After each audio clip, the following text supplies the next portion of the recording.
ஆனால் இங்கே ஒரு பிரச்சனை, ஒரு இன்சிடென்ட் ஆயிடுச்சுன்னா ஆட்டோக்காரனுக்கு, அங்கே 10 ஆட்டோக்காரன், அவன் முரளியோ கந்தனோ சுப்பனோ யாருன்னு தெரியாது, உடனே மாறுறான்.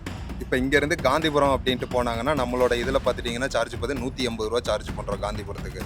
அதே இது பை டாக்ஸியில் எடுத்து போனாங்கன்னா 88 ரூபாய் என்னமோ சம்திங் தான் வந்து நின்று. அன்னைக்கு 1500 ஓட்டிகிட்டு இருந்த இந்த வண்டியினுடைய டயரு இன்னைக்கு 2600, மாற்றத்தோட 2700 ஆகுது. எங்களுக்கு 10 ரூபா கம்மியாக இருக்கிறது, நாங்கள் போகிறோம். அவங்க நிரந்தரமாக இந்த வேலைன்னா இந்த வேலையிலேயே இருந்து அவங்களுக்கு தனியாக ஒரு முறைப்படுத்தி அந்த மஞ்சள் கலர் போர்டுன்னா அந்த மஞ்சள் கலர் போர்டு, இன்சூரன்ஸு, அவங்களுக்கு வருஷம் வருஷம் அந்த எஃப்சி இதெல்லாமே எடுத்து கொடுத்தாங்கன்னா அவங்களோட வாழ்வாதாரத்துக்கு நாங்கள் எந்த இதுக்குமே வர கிடையாது. எந்த ஒரு பாதுகாப்பு இஷ்யூன்னாலும் சரி, அங்கே இறங்கி நிற்கிறது இந்த ஆட்டோ டிரைவர் காக்கி சட்டை மட்டும்தான். இப்போ சுப்பிரமணிய பாலத்துலேருந்து காந்திபுரம் போகணும், போகிறேன். அந்த வேலை இங்கே வண்டி ஸ்டார்ட் பண்ணிட்டு ஒரு புக்கிங் போட்டேன். நிறைய போகிறாங்க, பசங்க பிள்ளைங்க எல்லாமே போகிறாங்க. அதில் அவங்க ஏறிட்டு போகிறாங்க, 100 ரூபா வருது, கொடுத்துட்டு போயிடுறாங்க. அப்போ நாங்கள் அந்த நிலைமைக்கு இறங்க முடியாதுங்களா? அவங்க இறங்குனா எங்களே மட்டும் சொல்லுங்கள்.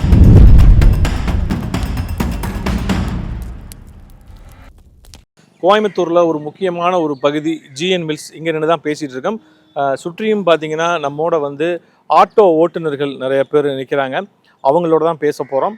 அவங்களுடைய வாழ்வாதாரம் இன்றைய லெவலில் எப்படி இருக்குது அப்படிங்கிறத பற்றி பழனியப்பன் சொல்ல போகிறாரு. அண்ணா வணக்கம். வணக்கங்கண்ணா.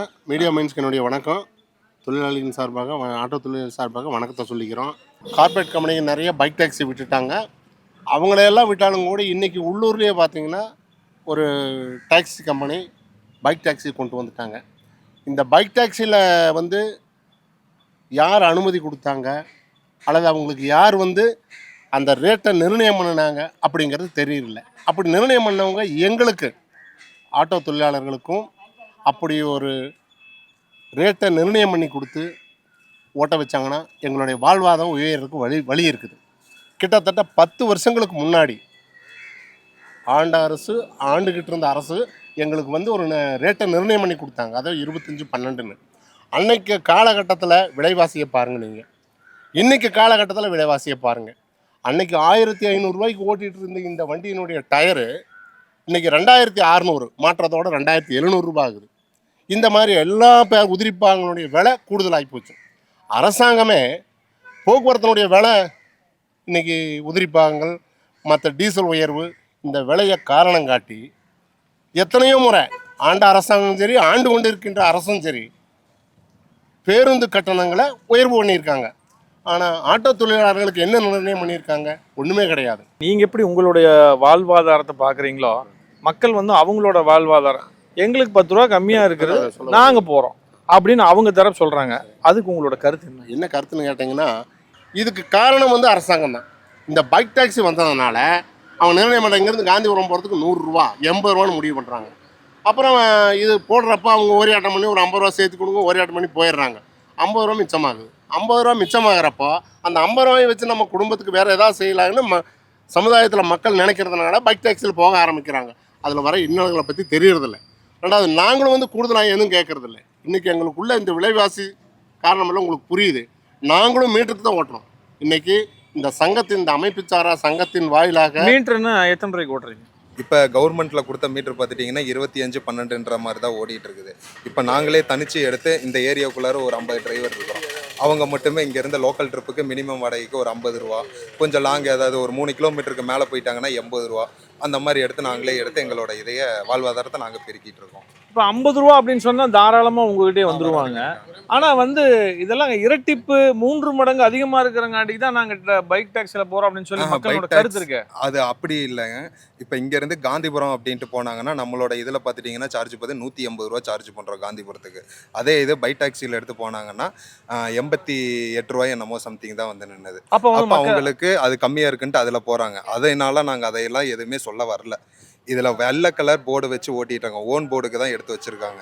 அவங்க வந்து இன்னொரு இடத்துல வேலைக்கு இருக்கிறாங்க. அந்த பை டாக்ஸி இருக்கிறவங்களும் ஒரு கம்பெனியில் வேலைக்கு இருக்காங்க.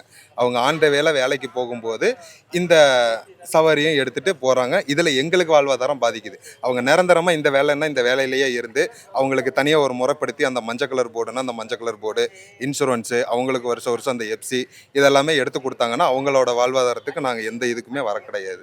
இப்போ நாங்கள் அவங்களுக்கு நாங்கள் ஆதரிக்கிறோம். இதே மாதிரி முறை கொடுத்து கொண்டு வந்தாங்கன்னா நாங்கள் அவங்கள ஆதரிக்கிறோம். இப்போ யார் வேணாலுமே எடுத்து என்ன வேணாலும் வெள்ளை கலர் எடுத்து போட்டோன்னா யார் வேணாலும் ஓட்டுற மாதிரி தான் இருக்குது. அது அந்த மாதிரி வராமல் இருக்கிறதுக்கு தான் அந்த இது சொல்லிட்டு இருக்கோம். ஆனால் இப்போது பாதுகாப்பு அப்படின்னு எடுத்துக்கிட்டால் பைக் டாக்ஸியில் போகிறது சேஃபா, ஆட்டோவில் போகிறது சேஃபா? ஒரு ஆட்டோ டிரைவரை நான் இந்த விஷயத்தை சொல்கிறேன்னு நீங்கள் உடனே எனக்காக சொல்கிறேன் அப்படிங்கிற மாதிரி நினச்சிக்குவீங்க. உங்களுக்கே தெரியும், பொதுமக்கள் வெளியே எங்கே இருந்தாலும் ஒரு 108 ஆம்புலன்ஸே கிடைக்காத நேரத்துலையும் ஒரு ஆட்டோ தான் வரும். அப்போ அந்த மாதிரி சூழ்நிலையில் எந்த பிரச்சனையாக இருந்தாலும் சரி, எந்த ஒரு பாதுகாப்பு இஷ்யூன்னாலும் சரி, அங்கே இறங்கி நிற்கிறது இந்த ஆட்டோ டிரைவர் காக்கி சட்டை மட்டும்தான். இப்போ எல்லாமே அரசுக்கு தெரிஞ்சு தான் நடக்குது அப்படிங்கிறது எங்களுக்கே வருத்தமாக இருக்குது. அரசுக்கு தெரிஞ்சதாக எல்லாமே பண்ணுறாங்களா? மக்களுக்கு 10 ரூபா எங்கே கம்மியாக இருக்கோ அங்கே தான் போவாங்க, இன்க்ளூடிங் நாங்களும். எங்களுக்கு ஒரு 10 ரூபா கம்மி, ஆனால் அது பாதுகாப்பா இல்லை அப்படின்னா பாதுகாப்பு கிடையாது. நாம் நமக்குள்ள ஒரு கட்டுப்பாடு, நமக்குள்ள ஒரு கோட்பாடு அப்படிங்கிறத ஏன் முதல்ல நம்ம வகுக்கக்கூடாது? ஆட்டோ தொழிலாளிகிட்ட வந்து கோட்பாடு கட்டுப்பாடு எல்லாமே இருக்குங்க. ஒன்றும் இல்லை, நான் யாருன்னு தெரியாது, எங்கிருந்து தான் வர்றவன். ஆனால் இங்கே ஒரு பிரச்சனை, ஒரு இன்சிடென்ட் ஆயிடுச்சுன்னா ஆட்டோக்காரனுக்கு, அங்கே 10 ஆட்டோக்காரன், அவன் முரளியோ கந்தனோ சுப்பனோ யாருன்னு தெரியாது, உடனே வர்றான். ஆட்டோக்காரனுக்கு மட்டும் இல்லைங்க, அத்தனை நடக்கக்கூடிய இன்சிடெண்ட்டுக்கு முதல்ல போய் நிற்கிறவன் ஆட்டோக்காரன் தான். ஆனால் பைக் டாக்ஸிங்கிறது அப்படி கிடையாது. இந்த ஐயா நிற்கிறாரு, ஐயா கூட நினச்சா நாளைக்கு 2 ஆட்டோ ஆளுகளை ஏற்றிட்டு போயிட்டுருக்கலாம். அந்த வேலை போய் உங்களை அட்டாச்மெண்ட் போட்டுக்கிறாங்க. இப்போ சுப்பிரமணியம் பாலத்துலேருந்து காந்திபுரம் போகணும், போகிறேன். அந்த வேலை இங்கே வண்டி ஸ்டார்ட் பண்ணி நிறுத்திட்டு ஒரு புக்கிங் போட்டேன். நிறைய போகிறாங்க, பசங்க பிள்ளைங்க எல்லாமே போகிறாங்க. அதில் அவங்க ஏறிட்டு போகிறாங்க, 100 ரூபா வருது, கொடுத்துட்டு போயிடுறாங்க. அப்போ நாங்கள் அந்த நிலைமைக்கு இறங்க முடியாதுங்களா? அவங்க இறங்குறதா எங்களே மட்டும் சொல்லுங்கள். எங்களுக்கு வந்து இந்த மஞ்சள் போர்டு வேண்டாம், எஃப்சி வேண்டாம், இன்சூரன்ஸ் வேண்டாம். வருஷத்துக்கு ஒரு 30,000 ரூபா வரைக்கும் நாங்கள் செலவு பண்ணுறோம். செலவு பண்ணி தான் இந்த தொழிலில் நிற்கிறோம். அப்போ நாங்கள் வந்து அவங்க உங்கள் ரேஞ்சுக்கு இறங்கி வர முடியாதுல்ல, பைக் டாக்ஸி ரேஞ்சுக்கு நாங்கள் இறங்கி வர முடியாதுல்ல. அவங்க இறங்கி நாங்களும் அது மாதிரி ஓட்டுறோம். அவங்க ஓட்டுற மாதிரி 100 ரூபா நாங்கள் காந்திபுரத்துக்கு ஓட்டுறோம், இதெல்லாம் விட்டுருங்க. அவங்களுக்கு வந்து எதுவுமே இல்லை. ஆமாம், எதுவுமே இல்லை, நமக்கு எல்லாமே இருக்கு. அதனால நமக்கு கட்டுப்படி ஆகிறது இல்லை. அப்போ 25ல் வருமானம் எப்படி இருக்கு? அப்போ உள்ள வருமானம் பார்த்துட்டிங்கன்னா ஒரு நாளைக்கு கம்பல்சரி எப்படியும் ஒரு 1000 ரூபா அந்த சம்திங்கில் எடுத்துகிட்டு போயிட்டு இருந்தோம். இப்போ உள்ள இதில் பார்த்துட்டிங்கன்னா 1000 ரூபாய் எடுத்து ஓட்டினாலுமே அதுக்குண்டான செலவுகள் ஜாஸ்தியாக இருக்குது. வீட்டுக்கு எடுத்து நான் இருக்கிற கடனை, அந்த வீட்டில் உள்ள மளிகை சாமானை இதெல்லாமே வாங்கிட்டு வந்து வீட்டில் வந்து மீதி அமௌண்ட் என்ன இருக்குன்னு பார்க்கும்போது பாக்கெட்டில் காலையில் எப்படி போனனோ அதே நிலமையில தான் வீட்டுக்கு வரும்போது இருக்குது. ஸோ நமக்கு வீட்டுக்கு வந்து காய்கறி மளிகை சாமான் தான் மிச்சம். இதுக்கு வந்து மட்டும்தான் வண்டி எடுத்து ஓடுற மாதிரி இருக்குது. நீங்கள் ஸ்டாண்டில் நின்றுட்டு இருப்பீங்க, உங்களுக்கு முன்னாடியே ஒரு பைக் டாக்ஸிக்காரர் வந்து உங்கள் சவாரியோ இல்லை அங்கே நின்றுட்டு இருக்கக்கூடிய சவாரியை சலுன்னு எடுத்துகிட்டு போவார். உங்கள் மனநிலை அப்போ எப்படி இருக்கும்? இல்லை, இப்போ காலையில், இன்னைக்கு காலையில் ஒரு 10 மணிக்கு ஒரு இன்சிடென்ட் நடந்தது. காந்திபுரம் போகணுன்னாங்க. இங்கேருந்து கரெக்டாக ஒரு 5-6 கிலோமீட்டர். அம்மா 150 ரூபாங்கம்மா, கொஞ்சம் கம்மி பண்ண முடியுமா? அப்படி 130 ரூபா போட்டுக்கலாங்கம்மா, அதுக்கு கம்மியாக போக முடியாது அப்படின்னு. இம்மீடியட்டாக சரி வேண்டாங்க அப்படின்ட்டு பைக் டாக்ஸி தான் புக் பண்ணாங்க. அங்கேருந்து உடனே அது யார் என்னன்னே தெரியல, அவன் ஃபுல்லாக ஹெல்மெட் போட்டு மீசை இது எல்லாத்தையும் முகமும் தெரியல. ஆனால் அது ஒரு பெண், அவங்களோட உரிமையாக ஏறி அப்படியே ட்ராவல் பண்ணி போயிட்டுருக்காங்க. எங்களுக்கு பயமாக இருக்குது, இதுக்கு ஒரு 100 ரூபாய்க்கு கூட போயிருப்போம்மா, நட்டமானாலும் பரவாயில்ல அப்படிங்கிற மாதிரி சூழ்நிலையெல்லாம் ஆச்சு. இன்றைக்கி ஒரு பெருநாயக்கம்பாளையத்தில் நான் கிராஸ் பண்ணி வந்துட்டு இருக்கும்போது நல்ல மழை, ஹாயாக அப்படியே ஜாலியாக அப்படியே ஓலாவை ஆன் பண்ணி அது இது அப்படியே பண்ணிட்டு நாங்கள் பார்த்த உடனே தெரிஞ்சிருச்சு. உடனே சரி பார்த்து வாங்க அப்படின்னு அவ்வளோ என்ஜாய்மெண்ட்டில் வர்றாப்புல. நாங்கள் ஒரு வருஷத்துக்கு முன்னால் போராட்டம் நடத்தினோம்.